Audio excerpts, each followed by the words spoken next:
Let's all try and think about a vivid memory we've experienced in our lifetime. Hopefully you thought of one quickly, because as we know, I don't have much time to work with up here. Now, for the majority of us, our most vivid memories involve some element of stress. It could be in a positive setting, like remembering your wedding day, or a negative one, like remembering that time you were in a car accident. Now, anecdotally, we know that stress can improve our memory, but when we think about it from an evolutionary perspective, it all starts to make sense as to why this is.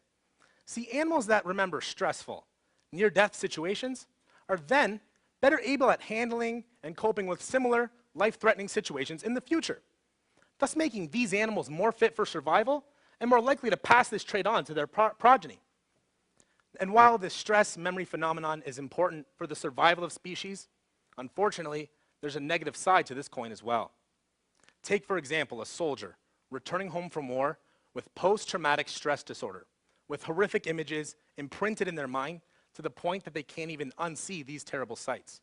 It's very likely that the high stress of war has allowed for this imprinting to occur. But what if we could take the damaging effects of PTSD and flip it right on its head? Somehow, some way, use the stress-induced improvement in memory to our advantage. Well, one of the most potent stressors we know of is exercise. Exercise elicits a variety of physiological responses that mimic other stressors, such as increasing our heart rate and increasing our breathing rate. But a lesser-known response to exercise is the release of two hormones, known as the stress hormones, namely adrenaline and cortisol.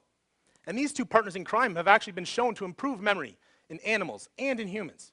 So here's where my research comes in. My thesis looks at how just 30 minutes on a stationary bike at different exercise intensities affect people's ability to remember 15 brand new images presented to them. And here's what I found. Following high-intensity exercise, people have an improvement in their memory in comparison to moderate and low-intensity exercise and no exercise at all. So, why does this matter? And why should we care? Well, my research has several applications that will help people young and old. In a clinical setting, exercise can be used as a therapy for those battling memory disorders such as Alzheimer's disease and dementia. In the athletic realm, coaches can schedule their practices immediately before film study sessions in order to facilitate and improve their athletes' learning.